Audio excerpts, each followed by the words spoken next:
Perfecto. A partir de este momento comenzamos la clase número uno de ácidos y bases orgánicos para la sección C. Y fíjense, eh, inicialmente vamos a comenzar estudiando todo lo que tiene que ver con la acidez y la basicidad de las sustancias químicas, especialmente en química orgánica. Y ustedes verán de por qué es tan importante este tema.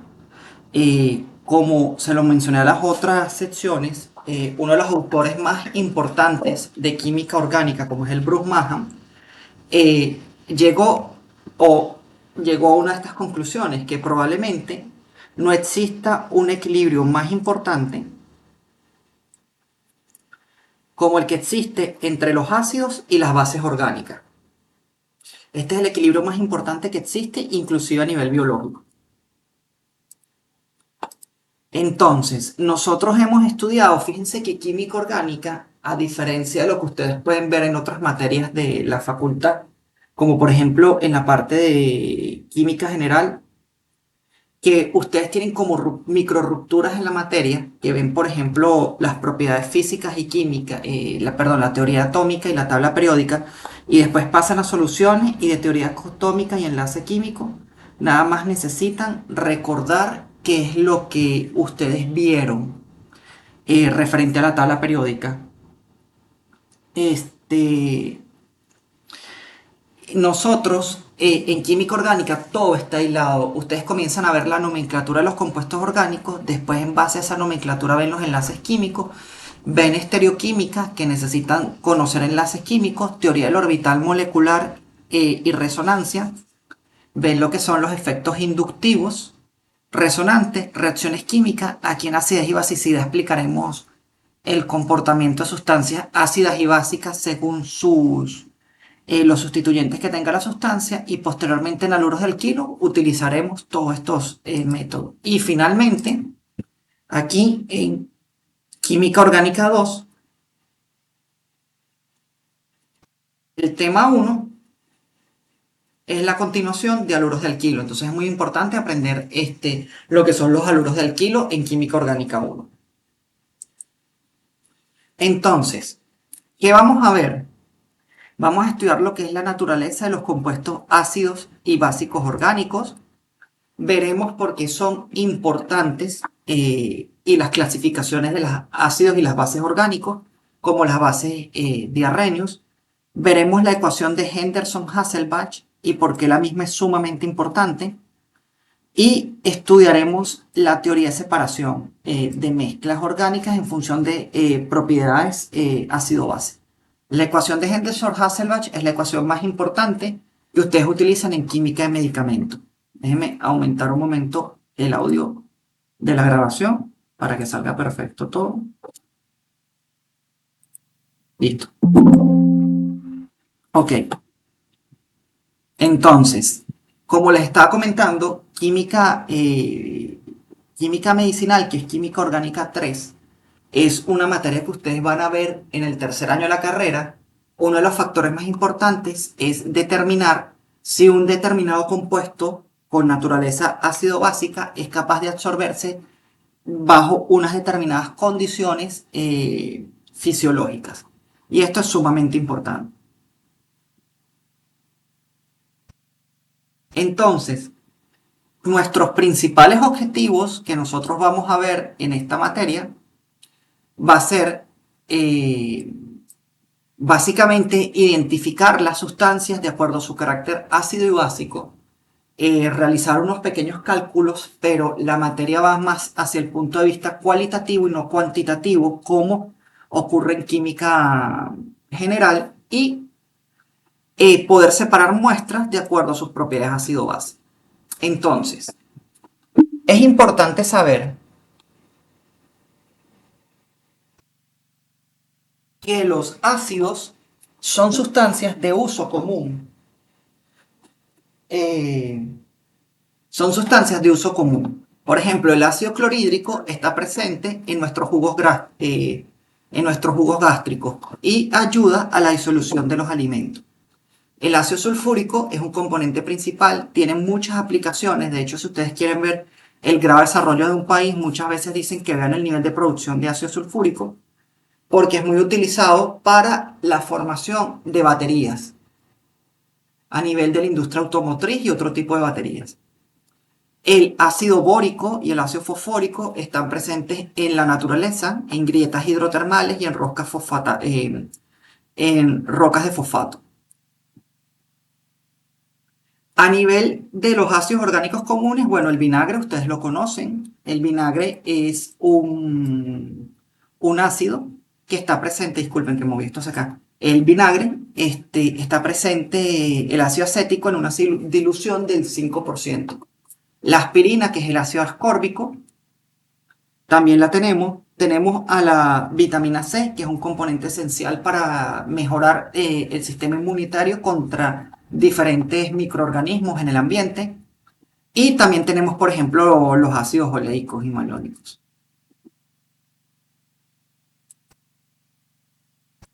Importante, las bases inorgánicas también son muy importantes. Por ejemplo, el amoníaco es una sustancia de uso común, es un limpiador comercial, pero hay que tener cuidado con estas sustancias. Por ejemplo, no es bueno combinar amoníaco con, por ejemplo, con cloruro, perdón, el diablo rojo, que es el hidróxido de sodio, con el cloro, con el hipoclorito a la hora de limpiar, porque eso genera, por ejemplo, cloro molecular.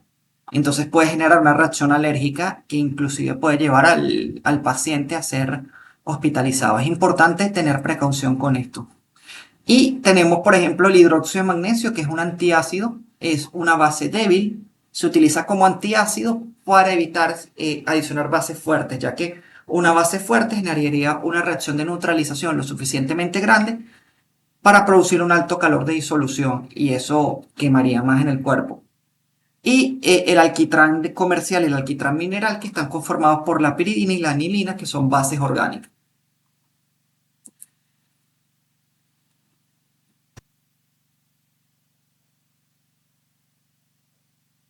Ok, entonces, ¿cuál es la naturaleza de las sustancias ácidas y básicas? Bueno, tradicionalmente se ha dicho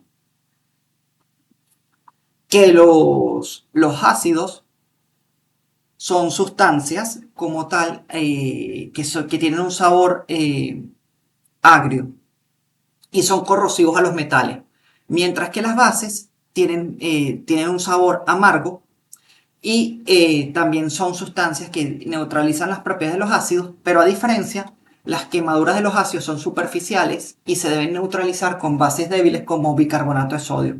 Mientras que las quemaduras de las bases son profundas. Si a ustedes les cae una solución básica, por ejemplo hidróxido de sodio, en el laboratorio de química general, ustedes van a poder ver que con el pasar del tiempo ustedes van a sentir como una especie de jabón en la mano y es que está ocurriendo una reacción de saponificación con los tejidos grasos de nuestro organismo. Entonces, sustancias de uso común, como les dije, tenemos a los ácidos. Ya, disculpen. Ok, tenemos ejemplos de ácidos como por ejemplo el ácido, la vitamina C, que es un ácido carboxílico extendido. Decimos que es un ácido carboxílico extendido básicamente porque si nosotros nos damos cuenta en esta estructura, déjenme ver aquí, poner el puntero acá, tenemos esta estructura, ¿verdad? Cuando yo le quito este protón, queda una carga negativa aquí. Esta carga negativa puede localizarse por resonancia en torno a estos anillos y generar una estructura de resonancia. Recuérdense que esta doble flecha distinta a esta flecha. Esto es equilibrio químico y estas dos flechas son diferentes. Esta flecha con una sola flecha de esta manera o una sola raya con los iconos de las flechas a ambos lados indica que es una estructura resonante. Esto es una pregunta bastante común en el área de química orgánica porque el ácido carboxílico es una sustancia bastante ácida porque decimos que es un ácido carboxílico extendido.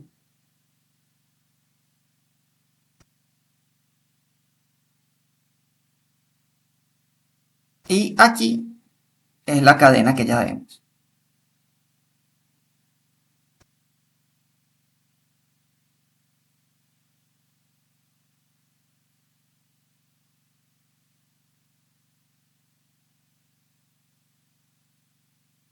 Entonces, ¿qué tenemos? Tenemos, por ejemplo, el ácido acetil salicílico, que es la aspirina, es bastante utilizada, que es un compuesto que está conformado, por ejemplo, por grupos funcionales, es importante identificarlo, un anillo aromático, un éster y un ácido carboxílico. Y hidróxidos, sustancias que son hidróxidos, que son de baja, como les diría, bases débiles, que no se ionizan completamente en el medio de reacción, que tienden a neutralizar la acidez del organismo.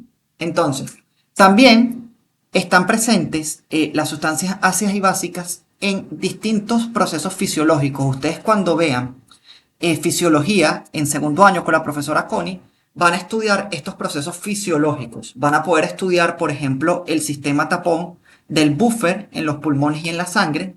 Y también vamos a poder ver en la parte química medicinal, y aquí lo nombraremos un poco, cómo puede ocurrir la absorción de aminoácidos a nivel del intestino delgado. Entonces, los principales componentes acídicos o ácidos que nosotros tenemos en el cuerpo son los aminoácidos, que los podemos calificar entre aminoácidos esenciales o no esenciales. Básicamente porque estos aminoácidos están conformados, un aminoácido es un grupo carboxílico que está aquí con una función ácida, y en el carbono, si este es el carbono 1, recuerden que el grupo carboxílico tiene la mayor prioridad. Aquí habría 1, 2, 3, 4, 5. Esto vendría siendo la primera parte de la molécula. Aquí tenemos la segunda parte de la molécula. Aquí igual es 1, 2, 3 y 4 carbonos. En el carbono alfa, que es el carbono adyacente, tenemos un grupo amino. Entonces, ¿qué ocurre? Los aminoácidos son capaces de formar enlace peptídico. Y todos los aminoácidos son compuestos quirales, a excepción de la glicina, que es el único aminoácido no quiral porque tiene dos sustituyentes distintos, dos hidrógenos iguales. Por ejemplo, este carbono que está aquí, tengo un ácido carboxílico en esta posición. Aquí tengo una cadena distinta a esta cadena. Si yo analizo, esta es prioridad 1, prioridad 2, prioridad 3. 1 busca 2 y busca 3. Vendría siendo ese porque el hidrógeno está lo más alejado posible. Fíjense que estoy repasando nomenclatura una vez. Aquí, perdón, estereoquímica. El grupo amino, prioridad 1, tiene mayor número atómico. El ácido carboxílico, prioridad 2, porque el nitrógeno tiene 7, mientras que este carbono, si yo lo descompongo,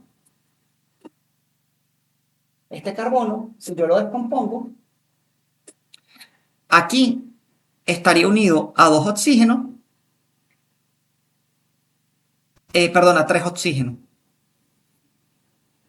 Pero este nitrógeno, este carbono, tiene Z atómico igual a 6, ¿ok? El Z es igual a 6. Mientras que el número atómico, acuérdense que el Z es el número de protones del núcleo, del nitrógeno es igual a 7. Entonces, 1 busca 2, busca 3, viene siendo S también, porque el hidrógeno está lo más alejado posible. Entonces, ¿qué es eso del enlace peptídico? Esto creo que lo han visto en biología, y si no lo han visto en biología, lo van a ver en bioquímica, pero tienen que tenerlo en cuenta.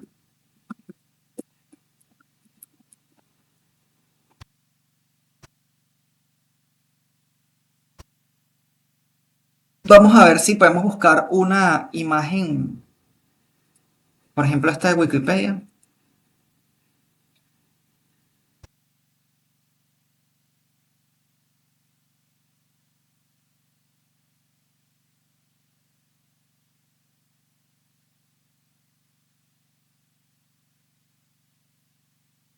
Fíjate, este es el enlace peptídico. Básicamente lo que ocurre es una reacción de química orgánica. Déjenme un momento acá que se me olvidó activar una herramienta importante para las clases, que es el Point to Fix.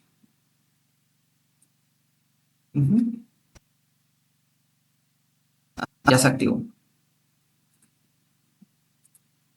Esta herramienta permite intervenir la pantalla del navegador como que si fuera una pizarra. Entonces, fíjense, en esto que está aquí, perdón,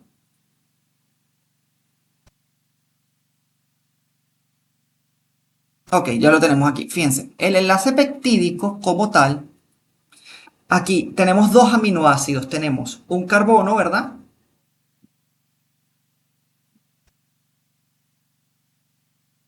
Y tenemos mi otro grupo amino. Mi otro grupo amino, como sabemos, está aquí en el carbono alfa, ya. Disculpe. En el carbono alfa. Entonces, ¿qué va a ocurrir? Carbono alfa. Que este grupo carboxílico, como está rodeado por tres átomos de oxígeno, él tiene una densidad de carga parcial positiva. ¿Por qué tiene una densidad de carga parcial positiva? Porque los oxígenos tienen una electronegatividad de 3,5 y la del carbono es 2,5. Entonces, él está deficiente en carga. Este nitrógeno que está aquí tiene un par de electrones. Entonces, lo que ocurre es un ataque nucleofílico. Esto lo van a ver. Vamos a comenzarlo a ver en el próximo tema, pero cuando yo coloco esta flechita así, que el profesor Franco se los debe haber dado, significa que estoy moviendo dos electrones. Entonces, después de que ocurre una liberación de agua, por eso es que esto se llama una reacción de condensación, que es una reacción de adición y eliminación con la producción de una molécula de agua, formo un nuevo enlace carbono-nitrógeno. Esto que está aquí, este enlace es un grupo amida y esta amida implica la formación de un péptido. Entonces, reaccionaron dos aminoácidos individuales y me forman un dipéptido. Si ahorita este dipéptido se le adiciona otro aminoácido y así sucesivamente, hasta que llegue por lo menos a 50 aminoácidos, voy a formar lo que es una proteína. Entonces, por ese motivo, resulta de vital importancia que nosotros, ¿dónde estoy? Podamos identificar la naturaleza de los compuestos ácidos y básicos. Chicos, si tienen alguna pregunta, no duden en abrir el chat o escribir. Déjenme ver si hay algo aquí. Ok, no hay nada. Y con gusto se las respondo. Entonces, fíjense. ¿Qué está ocurriendo? Que nosotros ahorita necesitamos identificar teorías ácido-base para poder describir el comportamiento. Entonces, el primero en hablar de teorías ácido-base fue este señor que está aquí, Robert Boyle. Él habló de la teoría ácido-base y dijo que cierto tipo de papel, que esto es un papel que se denomina tornasol,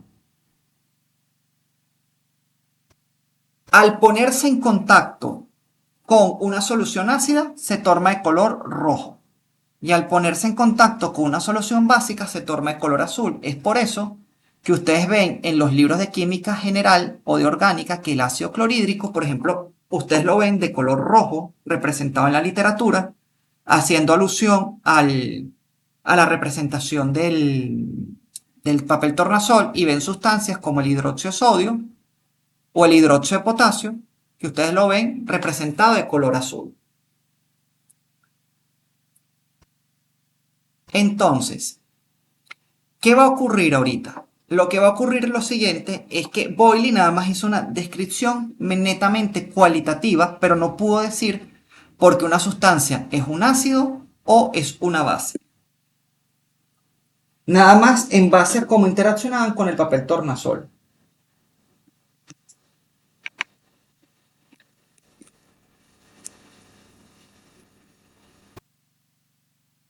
Entonces, fue necesario describir otras teorías ácido-base.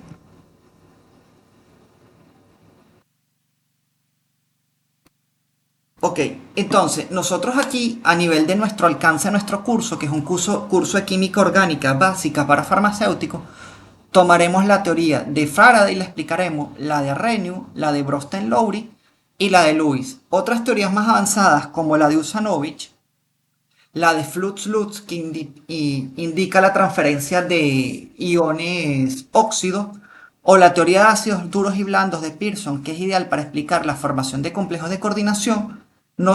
Yo se las menciono, pero no la vamos a tocar. Pero es importante que para que exista un equilibrio ácido-base, tengo que tener tanto un ácido como una base.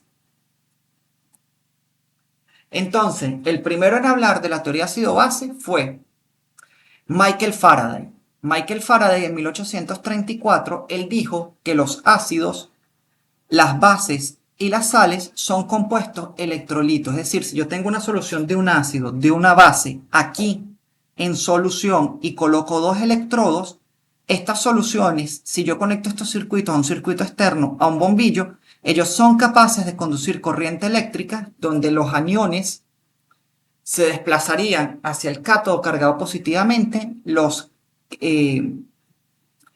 cationes hacia el ánodo cargado positivamente, ocurriría un flujo de electrones que daría inicio a que yo pudiera prender una bombilla, es decir, a que yo viera luz. ¿Pero qué significa eso?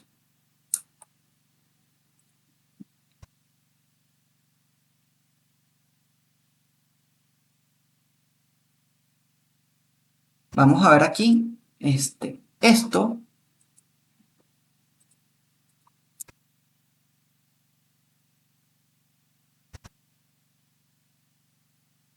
Ok, fíjense, esto que está aquí es la universidad, como que es unos simuladores de la Universidad de Boulder en Colorado. Yo estuve en una universidad distinta, Colorado State University, eran como grandes colaboradores, pero eran como universidades rivales. Entonces, ellos tienen a nivel de educación a distancia muy buenos simuladores para entender procesos biológicos. Fíjense, tienen simuladores de biología, ciencias de la Tierra, química, matemática y física. Entonces, en el área de química,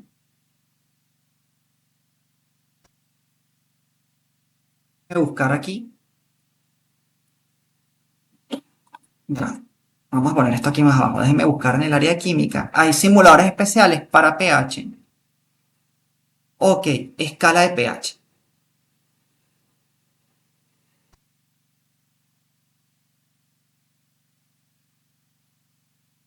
La escala de pH no, vamos a ver si hay otro. Sé que hay uno más.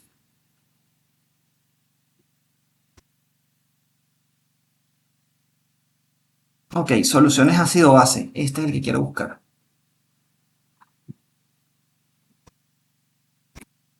Entonces, fíjense, en el caso de las soluciones ácido-base,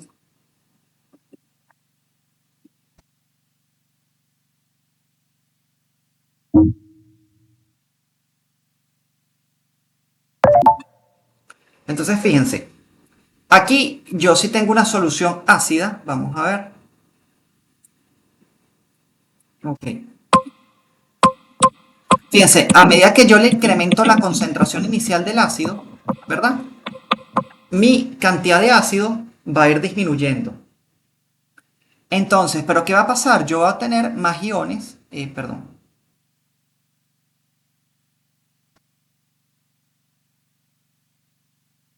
Yo voy a obtener aquí más iones H3 o más. Y esos iones H3 o más que yo voy a obtener aquí, a medida que yo incremento esto, voy a obtener, por ejemplo, un equilibrio, ¿verdad? El ácido, ustedes ya lo han visto en química general, reacciona con el agua para formar una base conjugada, esto lo vamos a ver, más los iones hidróneo. Bueno, estos iones van a ser capaces de conducir corriente eléctrica. Y esa corriente eléctrica que sea capaz de conducirse va a ser que va a generar el efecto o el fenómeno que yo les dije, que es el fenómeno de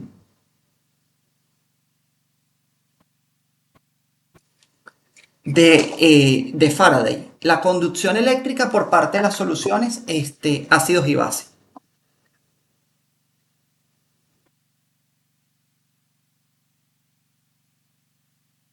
Okay. Entonces, vamos a cerrar el simulador. ¿Qué ocurre? Que los electrolitos conducen corriente eléctrica, como hemos visto.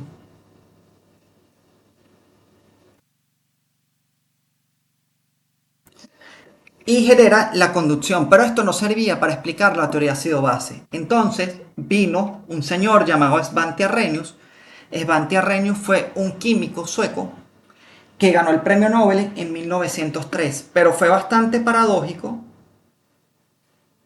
porque cuando él presentó su tesis doctoral,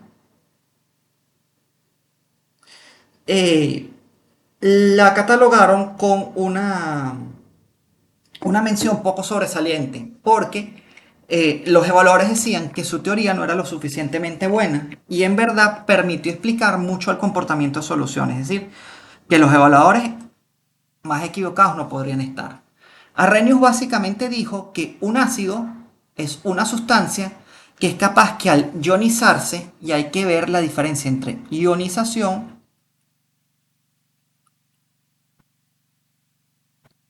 y disociación. Aunque muchos libros a veces la toman igual, pero una disociación es cuando yo tengo una sal, por ejemplo, cloruro de sodio, y esta sal de cloruro de sodio entra en contacto con el agua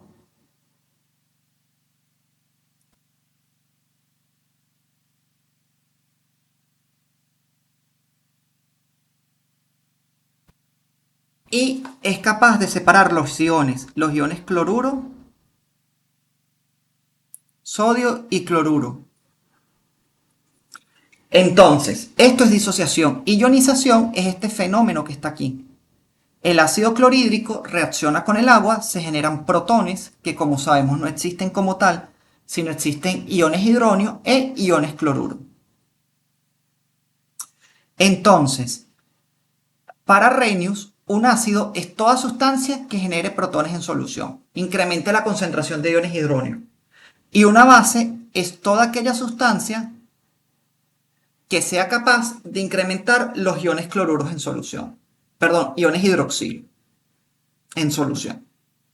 Entonces, ¿cuál es la ventaja de esta teoría? Que es muy sencilla para identificar ciertos ácidos y ciertas bases. Por ejemplo, si yo les coloco esto, el ácido clorhídrico, les coloco el ácido sulfúrico, les coloco el ácido nítrico o les coloco el hidróxido de sodio o el hidróxido de potasio, ustedes fácilmente identifican esta sustancia como un comportamiento ácido o básico.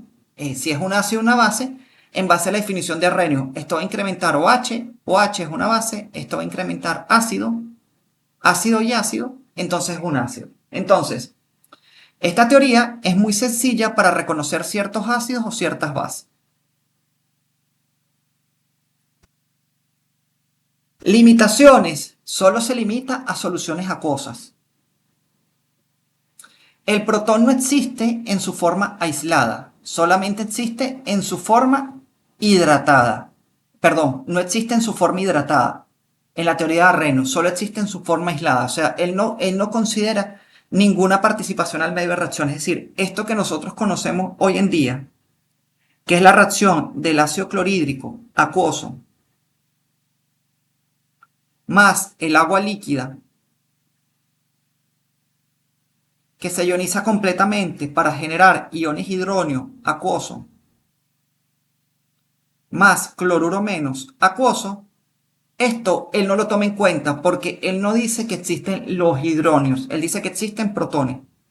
Y su principal limitación, el que él no explica, por ejemplo, por qué el amoníaco genera iones hidroxilo.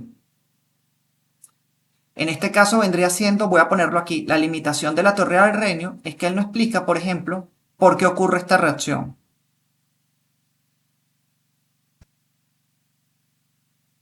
Porque ocurre un equilibrio ácido-base entre el amoníaco y el agua para formar iones amonio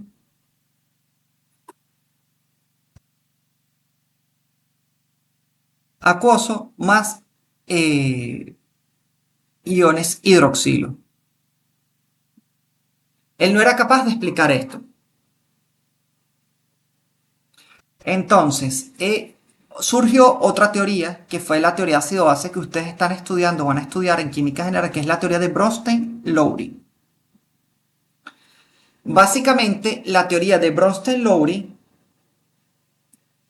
lo que dice es lo siguiente, que un ácido es toda aquella especie que es capaz de ser protones. Caso del ácido clorhídrico con el agua.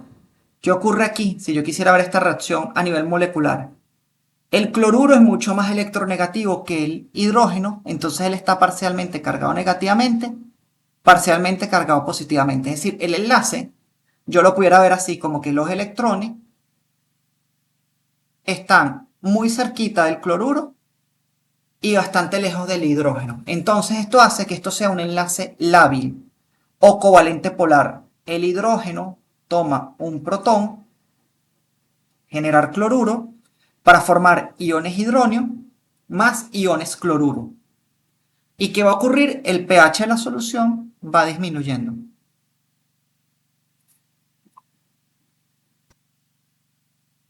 ¿Qué ocurre?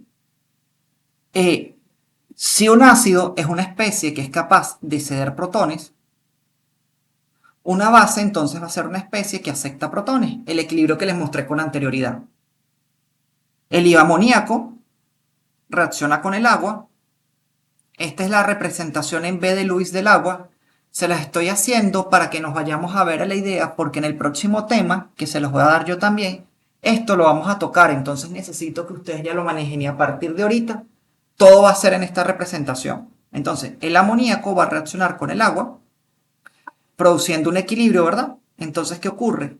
Ocurre la ruptura de este enlace, se va a formar iones amonio más iones hidroxilo. Entonces, la teoría es muy buena porque inclusive se puede aplicar en un medio no acuoso, siempre que ocurra esto, transferencia de protones, es decir, que el ácido sea un protón y que la base lo acepte.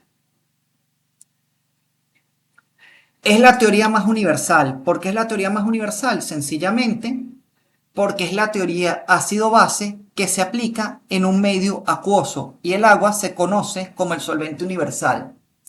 Recuérdense que esto es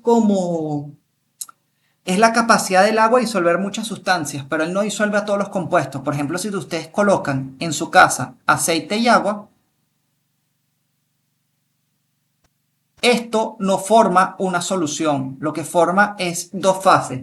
La única forma que se pueda medio mezclar es que ustedes adicionen jabón, que el jabón es un surfactante, una sustancia lipofílica, tiene un grupo polar, por ejemplo, un sulfato y una larga cadena carbonada. Entonces, esto se va con el agua y esto se va con el aceite y ahí se mezclan formando una emulsión, dependiendo si las concentraciones y la relación agua-aceite es directa o inversa. Pero eso ya va fuera de los objetivos de este curso.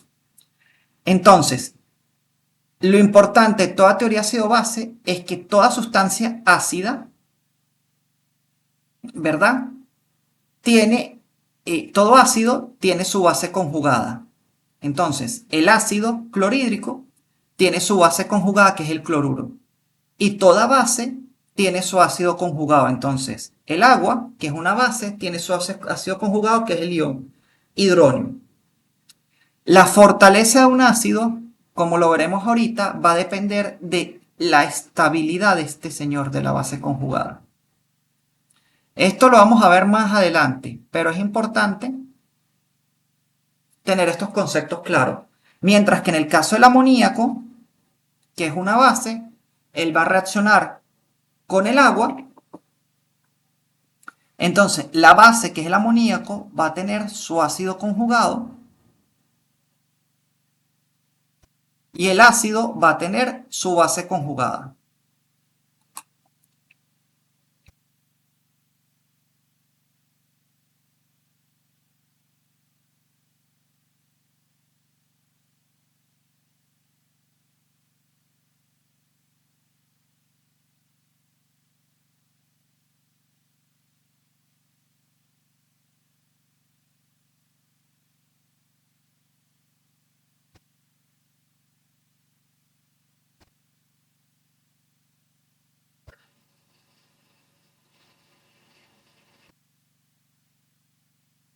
Entonces, ¿qué va a ocurrir?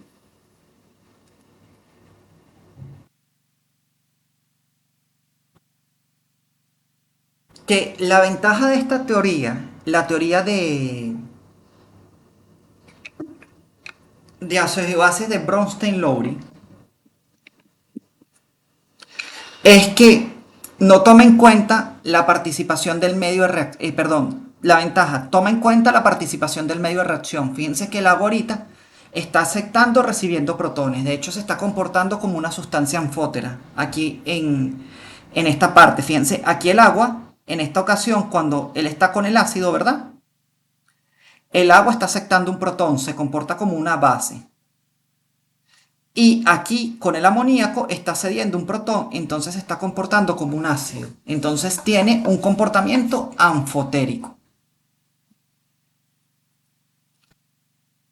Este, Toma en cuenta la participación del medio de reacción, es la teoría más utilizada porque participa en medio acuoso y no solamente se limita a soluciones acuosas siempre y cuando ocurra esto, que se transfiera un protón de un ácido a una base, puede ocurrir en fase gaseosa.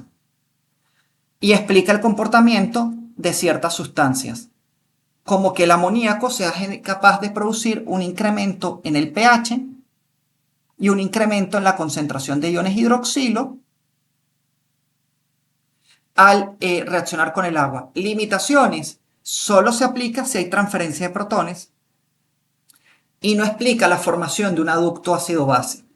Entonces viene una pregunta que ustedes hacen.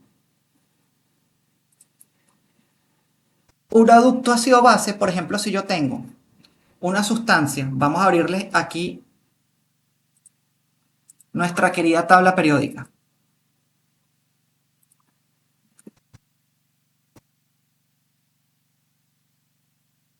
Fíjense, si yo considero a este grupo, este es el grupo 1A de la tabla periódica. Este es el grupo 2A de la tabla periódica. Y este es el grupo 3A de la tabla periódica. ¿Verdad? Si yo vengo, vamos a hacerlo aquí más fácil. Vamos a llevarnos esto de aquí.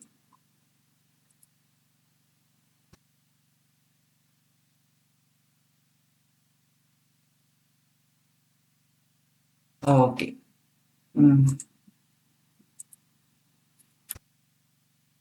Ok, perfecto. Ya lo tenemos acá. La tabla periódica. Si yo me llevo la tabla periódica para acá y estoy trabajando. Ok, listo, ya estoy en mi puntero. Fíjense, ¿cuál es la configuración del boro? En un compuesto como por ejemplo el trifluoruro de boro. La configuración del boro es core del helio, vendría siendo, fíjense, 1s1, 1s2, 2s1, 2s2, 2p1. Entonces yo pudiera decir, la capa anterior está entera, core del helio,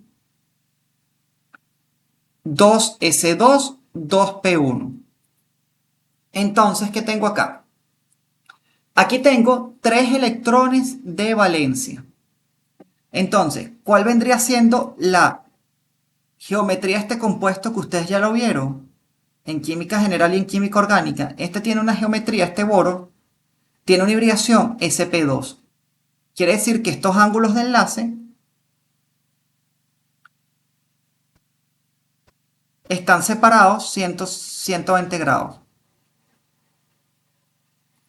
Entonces, ¿qué ocurre? Si tiene una hibridación sp2, el boro, ¿verdad? Voy a cambiar, disculpen, voy a cambiar el color de aquí del apuntador para que sea más fácil. El boro, en el diagrama de cajitas, tiene al helio, ¿verdad? Y dijimos que tiene 2s2, 2p1. Hay 3 orbitales p. Perdón, es 1, 2, lleno la capa interna. O sea, se llena 1, 2 y último lleno este aquí. Ese serían los 3 orbitales. Entonces, si ese señor que está ahí tiene una hibridación sp2, ¿qué significa que sea sp2? O sea, esto que está aquí significa que es un orbital s y 2 orbitales p.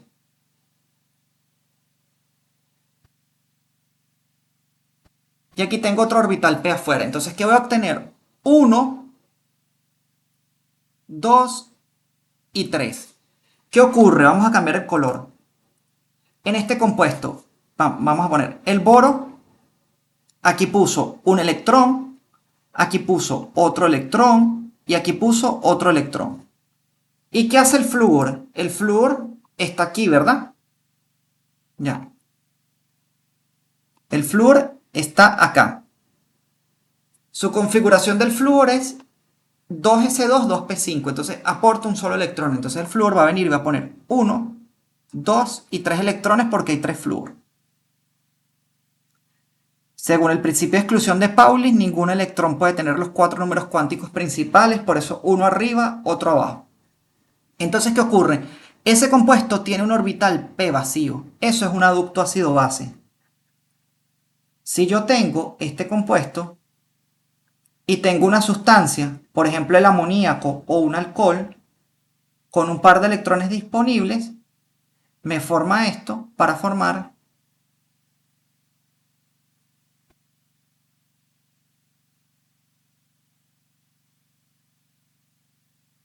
negativo, positivo. Eso es un aducto ácido-base. Básicamente, eso se explica en la teoría de Lewis,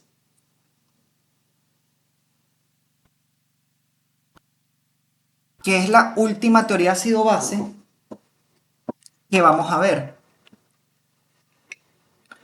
Ok. Antes de continuar, me gustaría mencionarles lo siguiente. Es importante que esto sí no se lo sepamos de memoria, que en química inorgánica los ácidos fuertes comunes son 7, el grupo de los 7. ¿Cuáles son ese grupo? Ácido clorhídrico, bromhídrico, yorhídrico, el perclorato de sodio, el ácido clórico, el ácido perclórico, que es el más fuerte de todos los ácidos minerales, el ácido nítrico y el ácido sulfúrico. Pero este señor es un ácido diprocrítico. Solo es fuerte la primera constante de ionización para formar el bisulfato. Si yo tengo bisulfato más agua, esto ya es una reacción de equilibrio porque el bisulfato ya es un ácido débil para formar SO2O4 más H3 o más. Entonces, esto sí es un ácido débil. Entonces, nos tenemos que saber esto y sabernos las bases más fuertes de los metales alcalinos y alcalinoterros. ¿Cuáles son las bases inorgánicas más fuertes? Bueno, vamos a ver aquí. Déjenme ver si puedo borrar el canvas, todo esto. Ok, bueno. Listo, tengo mi tabla periódica. Las bases fuertes son las de los metales, estos metales que están aquí, perdón. Ya, disculpen, déjenme deshacer y deshacer. Estos metales que están aquí, desde el litio hasta el francio, son los metales alcalinos. Los metales alcalinos tienen una configuración electrónica NS1. Entonces, todas las bases de hidróxido, los metales alcalinos, como la de litio, sodio, potasio, rubidio, cesio y francio, estos en agua, en medio acuoso, son bases fuertes.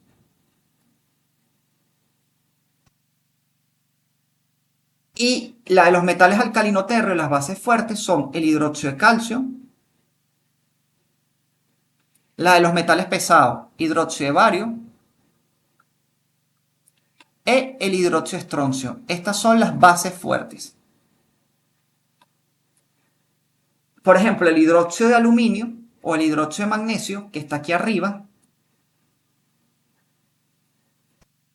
él es una base débil y por eso se utiliza como laxante y antiácido. Porque no neutraliza el ácido del pH estomacal, pero no en una reacción tan exotérmica como para producir quemaduras internas en el organismo.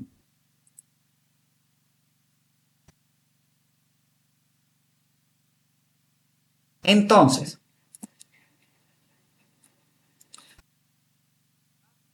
comunes de Bronsted-Lowry en química orgánica, y esto es sumamente importante, cuando ustedes en química orgánica les digan, nómbrenme un ácido fuerte en un examen o en química orgánica 2, nunca vayan a decir, por ejemplo, el ácido clorhídrico. Disculpen.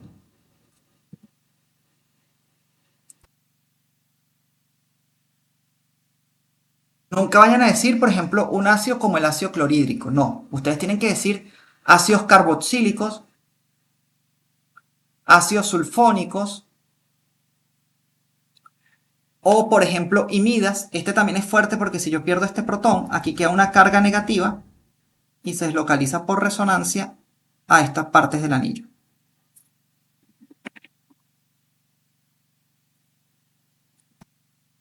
Ok, la otra teoría, la última teoría ácido-base que vamos a estudiar es la teoría ácido-base de Lewis. Y la teoría ácido-base de Lewis básicamente me dice que una base es un compuesto que tenga pares de electrones disponibles. Por ejemplo, en química orgánica, el metanol tiene estos pares de electrones aquí, ¿verdad?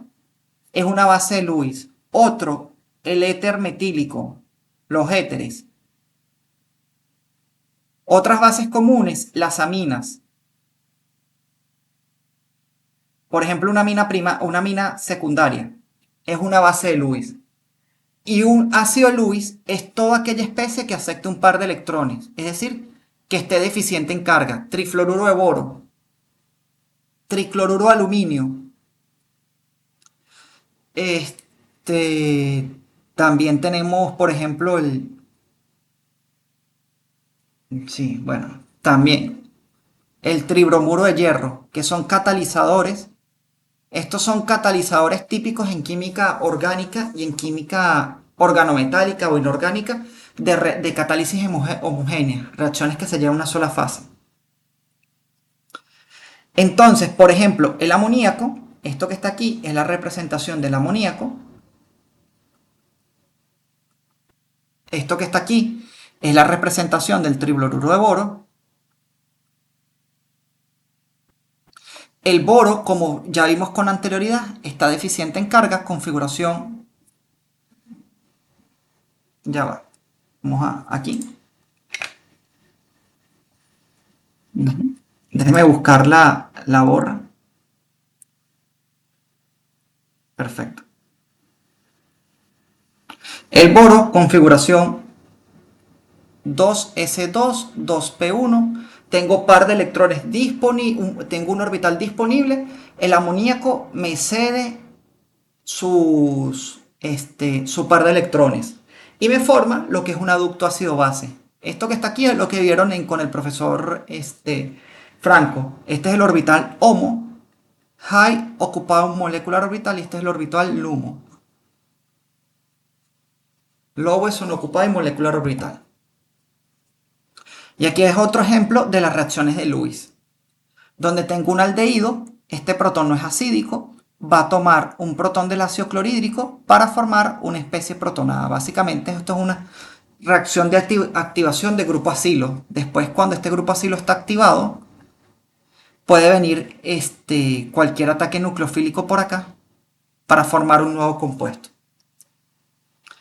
Entonces, la ventaja no solo la aplico a disoluciones acuosas, porque toda reacción ácido-base la pudieran explicar como una reacción prácticamente de Lewis, porque siempre hay electrones involucrados. Es aplicable ácido de Lewis distinto a los protones, es perfecto, explica la formación de productos ácido-base. La desventaja no es la más usada, porque la más usada es la reacción que se ocurre con el agua como solvente y no tengo fortalezas ácidas y básicas. Por ejemplo, yo no tengo en Lewis una escala que, por ejemplo, que me diga la constante de ionización del ácido acético es 1.8 por 10 a la menos 5. No, eso no lo tengo.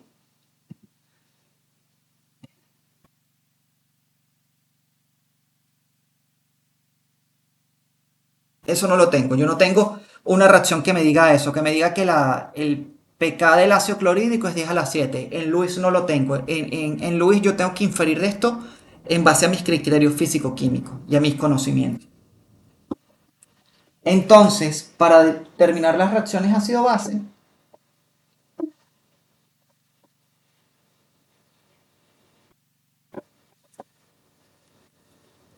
ok, con las reacciones ácido-base tengo que en Arrhenius, un ácido es toda aquella sustancia que incremente los protones en el medio.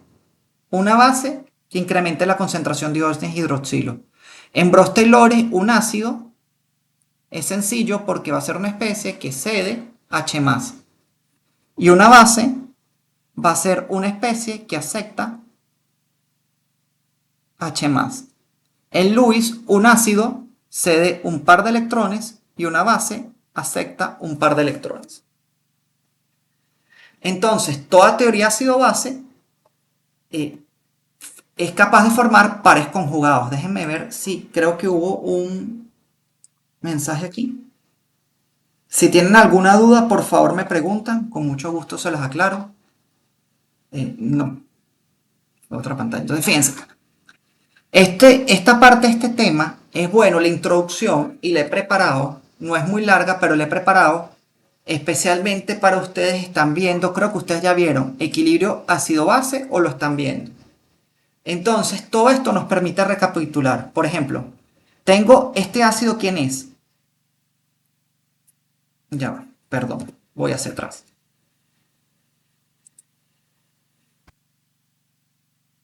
Uno, dos carbonos. Y tengo un grupo ácido. Entonces, este es el ácido etanoico o acético. En presencia de una base, ¿verdad? Como hidroxio, que es una base fuerte, toma este protón y me forma el carboxilato, que es su base conjugada, ¿verdad? Y me forma a las moléculas de agua. Entonces, toda reacción ácido-base, todo ácido, el ácido acético, tiene su base conjugada, que es el acetato, y el hidroxilo, que es una base, tiene su ácido conjugado, que es el agua. Toda reacción ácido-base siempre incluye un par conjugado ácido-base.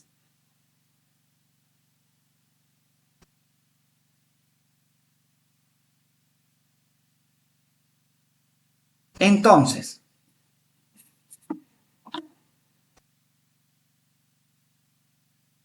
pares conjugados ácido-base. Aquí tenemos los pares conjugados más comunes, por ejemplo, el ácido clorhídrico, los ácidos fuertes. Tiene el cloruro, tenemos el ácido nítrico, al nitrato, ácido sulfúrico, al sulfato, todos estos son ácidos fuertes. Esto ya es un ácido débil, el bisulfato y el sulfato, perdón, el ácido sulfúrico tiene el bisulfato y el bisulfato tiene el sulfato.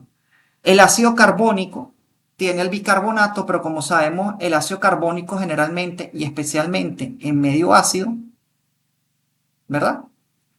Él se descompone en CO2 más agua.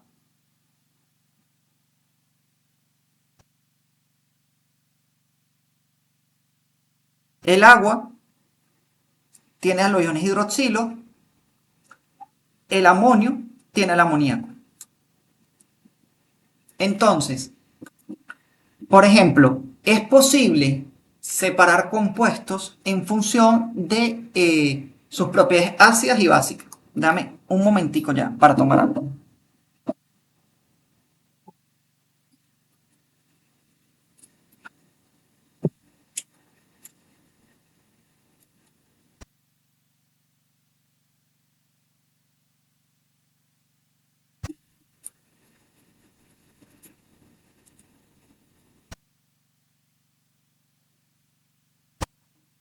Entonces, como les iba diciendo, es posible separar compuestos en función de sus propiedades ácidas y básicas.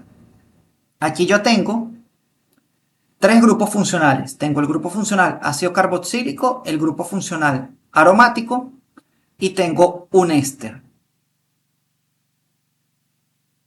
Y en presencia de hidróxido de sodio,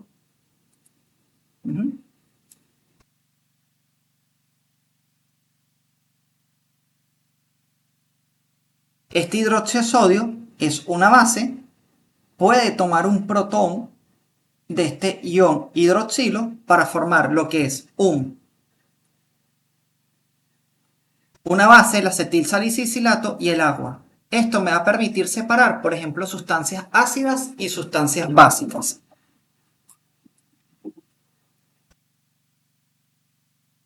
Por ejemplo, existen varios fármacos con distintos grupos funcionales que le otorgan características ácidas y básicas. Por ejemplo, en este compuesto yo tengo, si yo me pidieran identificar los grupos funcionales, este señor es un un éster.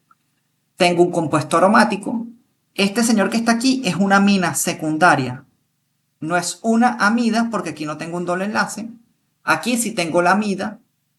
Y aquí tengo el grupo carboxílico. Entonces, ¿qué grupo aquí me da propiedades ácidas o básicas? Nada más el grupo ácido carboxílico. Porque la amida, como veremos, este par de electrones está tan comprometido, es localizado por resonancia, que prácticamente no tiene basicidad. Entonces, si yo tomo al enalapril, que es un antihipertensivo, y lo pongo a reaccionar con el hidróxido de sodio, yo debería esperar que perdiera este protón que está acá. Y efectivamente es lo que está ocurriendo. El ácido 1 tiene su base conjugado 1, mientras que la base 2 tiene su ácido conjugado 1. Otra cosa importante que ustedes ya han visto es la escala de pH.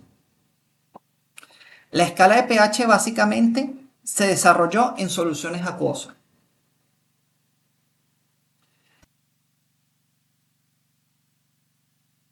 Y esta escala de pH, nosotros sabemos que en el agua existe una constante K sub W, que es la constante de ionización del agua.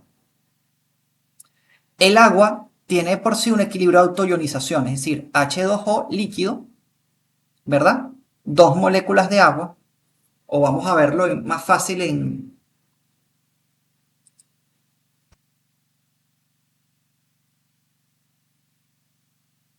déjenme ver. Déjenme que voy a volver a abrir la presentación, que me equivoqué, si no va a quedar las marcas abiertas para...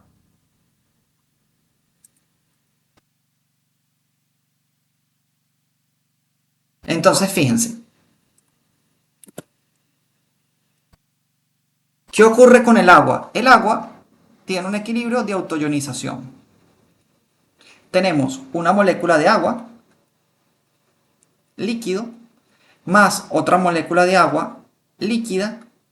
Entonces, aquí va a ocurrir una transferencia de protones. Un elemento del agua se va a comportar como un protón, como un ácido, y otra molécula de agua como una base. Entonces, si este señor se comporta como el ácido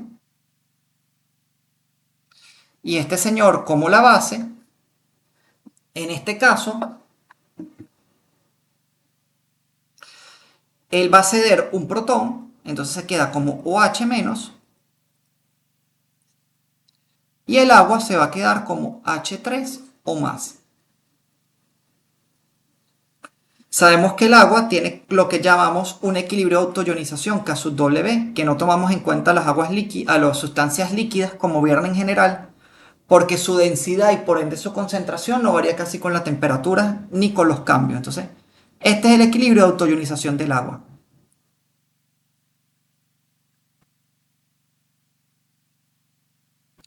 Y es igual a 1 por 10 a la menos 14.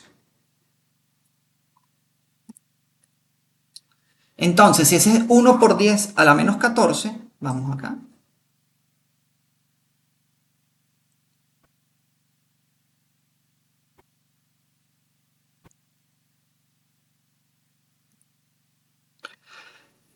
Toda adición, esto es importante, toda adición de ácido base va a producir un cambio en el pH del sistema.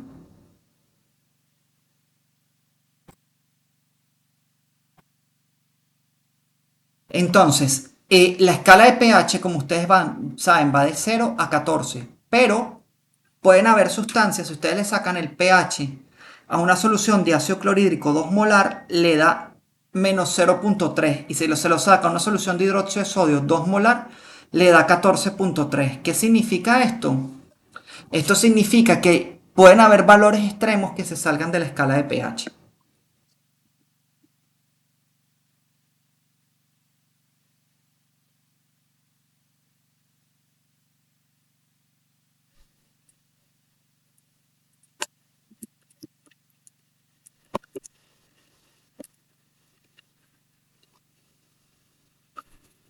Entonces,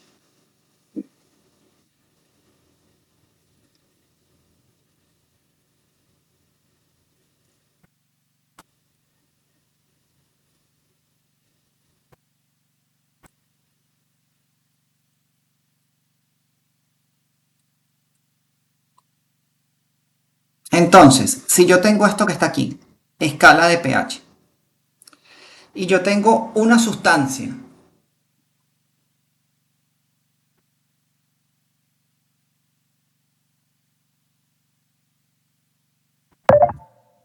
en macro, ¿verdad?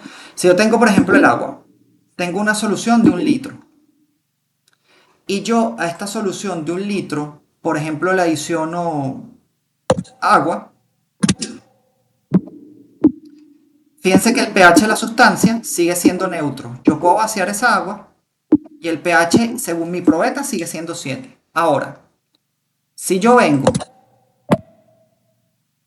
y tengo otro líquido como ácido basería, el pH es 1. Pero vamos a ver algo. Si yo adiciono agua, voy a hacer diluciones. Vamos a ver algo aquí. Aquí. No. Déjeme hacer algo acá. Listo. Si yo tengo una solución acuosa, ¿verdad? Mi pH, como sabemos, inicialmente es 7 porque el agua es neutra. Porque tengo la misma concentración. Pero si yo adiciono una sustancia agua ácida, fíjense que a medida que voy adicionando, el pH disminuye. Si yo ahorita, por ejemplo, tengo la sangre, vean el pH de la sangre, 7.4, está amortiguada. Vamos a ver otra sustancia, saliva creo que es. Ajá. Igual es el mismo pH. Entonces, si yo tengo, por ejemplo, agua, medio litro de agua está bien, y adicionamos unas pequeñas gotas de una sustancia más básica, yo voy a producir el cambio en el pH. Aquí el pH, el cambio va a ser muy poco porque la saliva tiene un pH similar al de la sangre, que es de 7.4.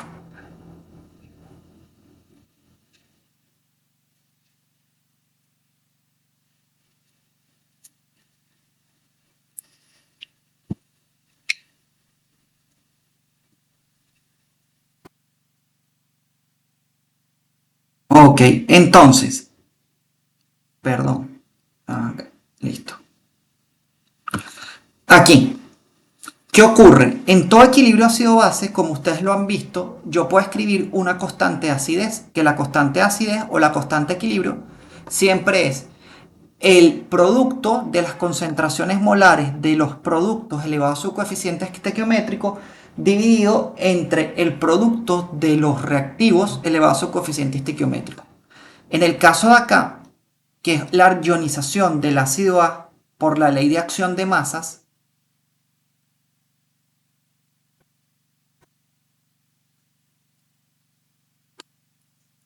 dividido entre la concentración HX. Entonces, esto que está aquí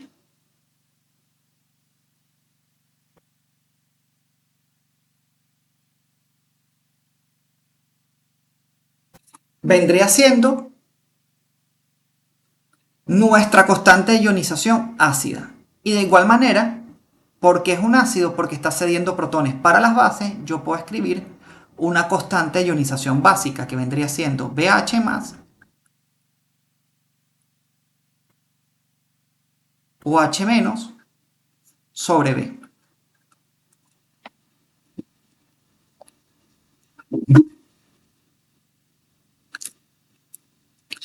Entonces, ¿qué pasa con estas escalas? Nosotros en química orgánica no utilizamos los valores de K sub A y de K sub B, sino que utilizamos las constantes logarítmicas, que es el pK sub A, de menos el logaritmo de K sub A, y el pK sub B, que es igual a menos el logaritmo de K sub B. ¿Por qué utilizamos estas soluciones? Sencillamente lo hacemos de esta manera, que está así, porque es más fácil para manejar. Por ejemplo, yo no me tengo que recordar que la K sub A del ácido acético es 1.8 por 10 a la menos 5, sino que sencillamente que el pK sub A del ácido acético es 4. Alrededor de, es 4,74, vamos a ponerlo 4,8. O sea, me tengo que recordar de eso. Entonces, ¿cuál es la relación que guardan K sub A con pK sub A? Son inversamente proporcionales. Fíjense esta tabla que está aquí. El ácido fluorhídrico tiene una... ¿Cuál es el que tiene mayor constante de acidez aquí? Es el ácido fluorhídrico. ¿Por qué? Porque 6.8 por 10 a la menos 4 es un número más grande que el pK sub A del fenol. que es 1.3 por 10 a la menos 10. Entonces, el compuesto más ácido, que tiene el Ka más grande, tiende a tener el pKa más pequeño. Entonces, aquí el más ácido de estos compuestos, que está acá, es el que tiene la Ka más grande, que tiene el pKa más pequeño. Entonces, a medida que el pKa sea más pequeño, el compuesto va a ser más ácido. Y de igual manera con el pKb. Por ejemplo, si yo tengo la metilamina, que básicamente es una amina primaria, CH3NH2, esa es la metilamina. Y tengo la piridina, para los que no se acuerdan de la piridina, es una amina aromática, la utilizaremos de ahora en adelante demasiado, que tiene una constante de acidez de 1.7 por 10 a la menos 9. A medida que el pKb sea más pequeño, el compuesto es más básico. Entonces, igual, pKb menor, compuesto más básico.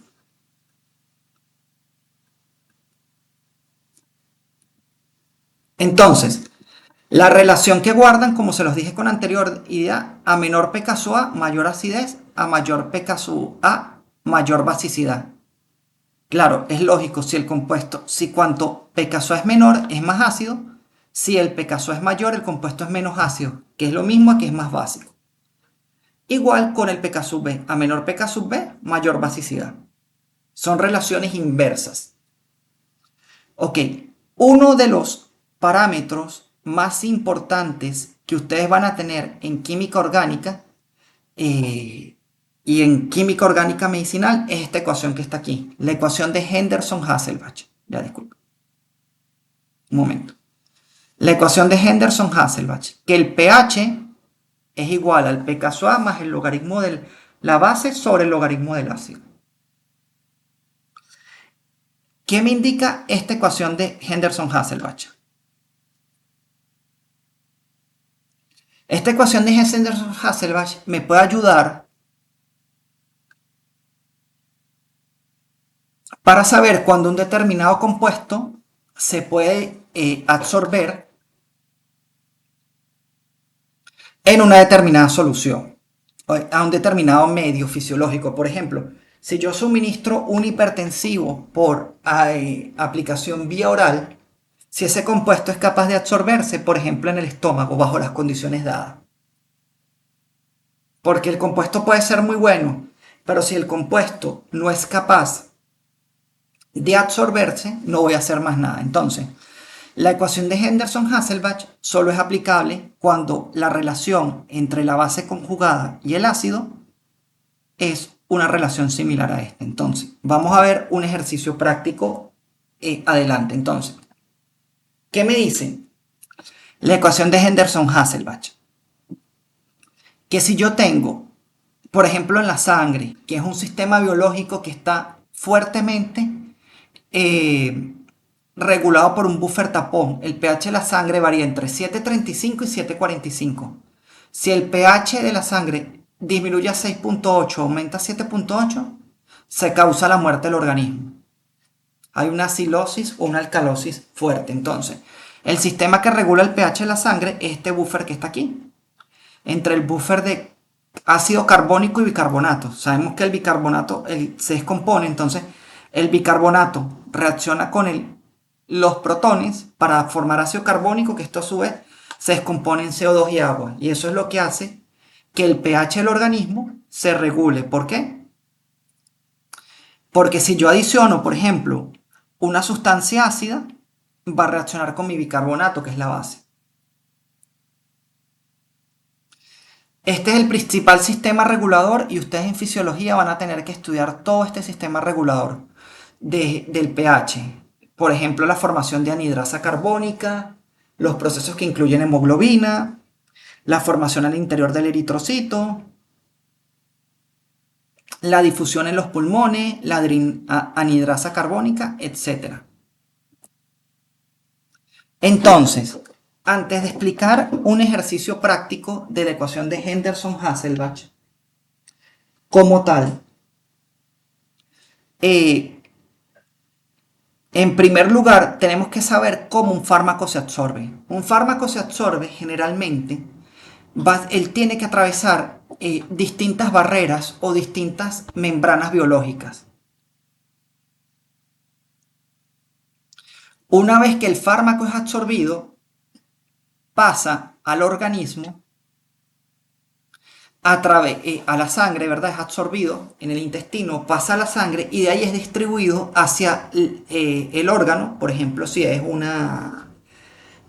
hipertensivo, hacia el corazón donde va a generar, o hacia los órganos donde va a generar su efecto o su capacidad reguladora. Entonces, para que el fármaco llegue al sitio activo, tiene que tener dos factores importantes: ser soluble y tener polaridad. Y tener una reacción de solubilidad bastante, o sea, no tiene que ser totalmente soluble en agua. ¿Por qué? Porque generalmente el fármaco va a tener que pasar paredes celulares. Y estas paredes celulares son bicapas lipídicas. Si es un compuesto que está cargado negativamente, por ejemplo, un ion, o cargado con carga positiva, como estas son bicapas lipídicas hidrofóbicas, cuando el fármaco trate de llegar aquí y trate de penetrar esta bicapa lipídica, no lo va a poder hacer. Entonces, generalmente, los que se absorben son los fármacos que son compuestos neutros. Y generalmente los pH a los cuales ocurre esta absorción es en el estómago de 1 a 3, en el intestino delgado alrededor de 8 y en la sangre de 7,35 a 7,45.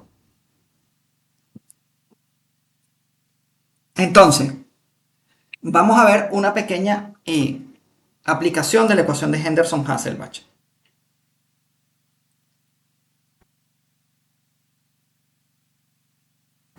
Un momento que estoy activando la calculadora.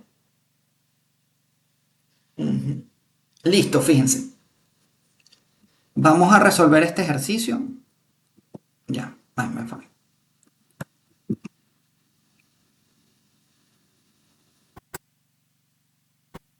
Y después que lo resolvamos, tomamos un pequeño descanso.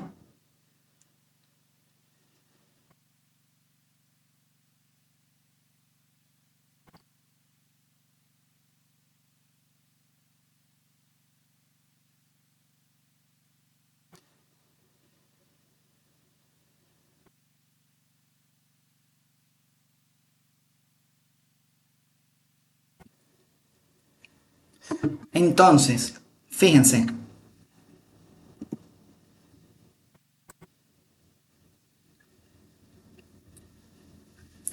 Vamos a hacer esto y descansamos un ratico.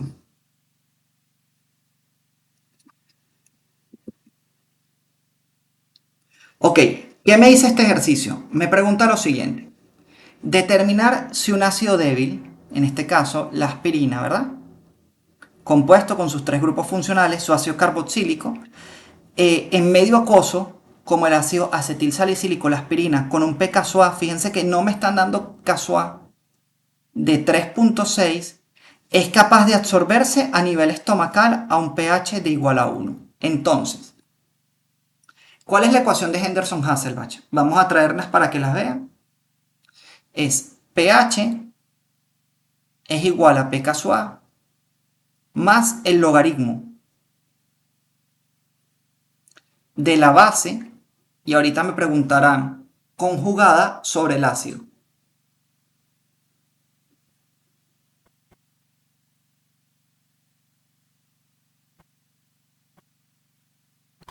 Ok, entonces,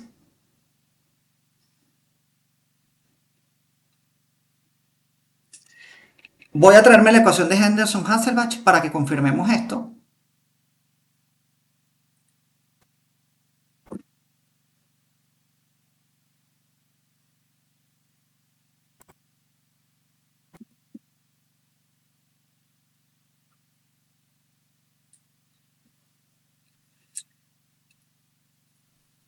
Ok, déjenme ver aquí.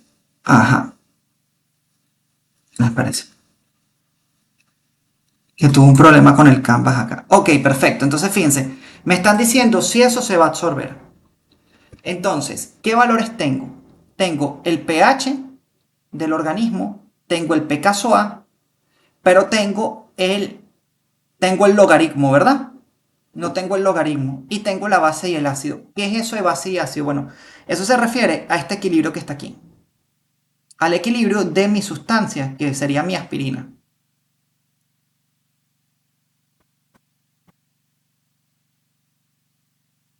¿Qué ocurre cuando yo coloco, por ejemplo, esta aspirina en agua? Así se disuelva muy poco, ¿verdad? O se ionice muy poco. En un medio acuoso, este señor es un compuesto ácido y el agua se va a comportar como una base. Entonces,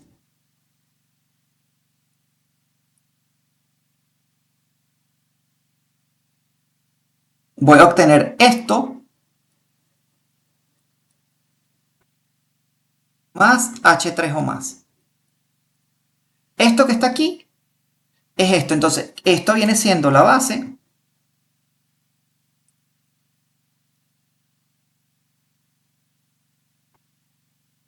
Ya, disculpen.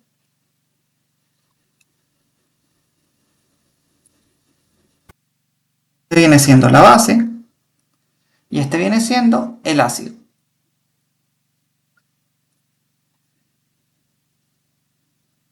Eso es lo que se refiere acá. Entonces, ¿qué tengo que hacer yo? Yo tengo que despejar esta relación que está aquí. Y si el compuesto se absorbe, esa relación me debería dar para un compuesto neutro, porque las sustancias iónicas no se absorben. Entonces, vamos a despejar esa ecuación que está ahí. Entonces, ¿qué me queda? pH menos P casual. ¿Por qué? Porque estoy pasando, ya déjenme, necesito pasar esto que está aquí hacia acá. pH menos P casual me queda igual al logaritmo de la base sobre el logaritmo del ácido.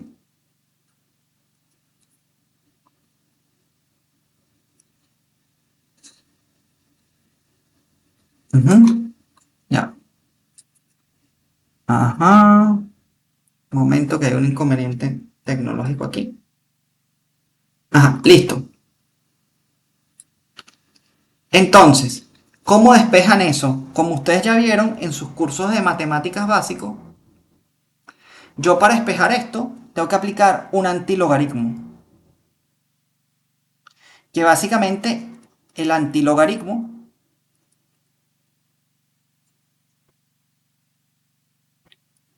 del pH menos el P casual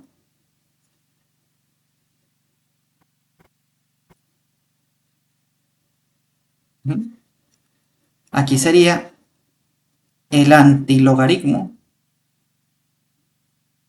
del logaritmo de la base sobre el ácido. Esto que está aquí está igual a 1. Entonces, ese antilogaritmo es lo mismo que yo elevara todo esto como a la 10, ¿verdad? Básicamente es lo mismo.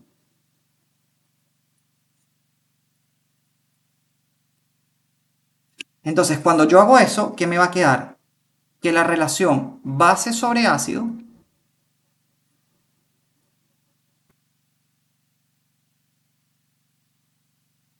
viene siendo el antilogaritmo del pH que me están diciendo, si no me equivoco, es 1 menos el P casual. El P casual es 3.6 menos 3.6. Entonces voy a despejar eso que está ahí. Sería potencia 10 de...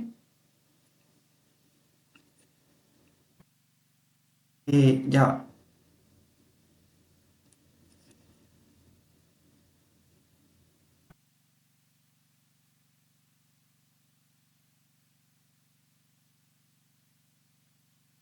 Y ese valor a mí me da, aquí resolviendo la base sobre el ácido,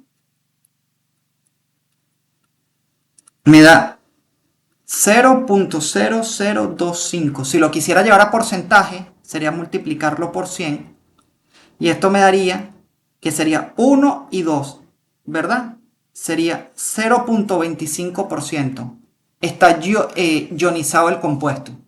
Quiere decir que este equilibrio que está acá, del ácido acetilsalicílico para formar el acetilsalicilato, es de 0,25%. Quiere decir que esta flecha en verdad es una flecha de esta manera. ¿Ya va? Sería una flecha de esta manera.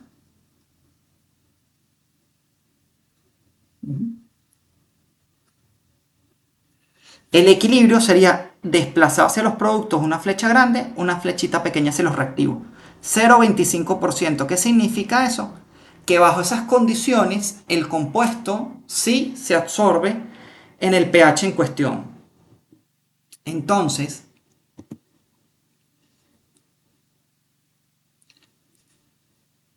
ajá. Esto vendría siendo lo que nos dicen acá.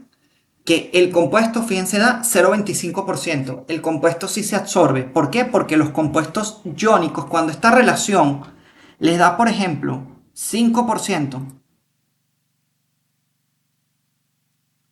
ya el compuesto le cuesta absorberse, porque como él tiene que pasar una bicapa lipídica, él tiene que ser neutro para poder atravesar esta capa. Entonces, ¿tienen alguna duda al respecto?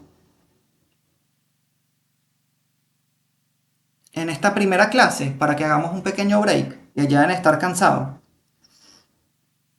Un momento, damos. Hasta aquí la clase, la primera clase de la sección C.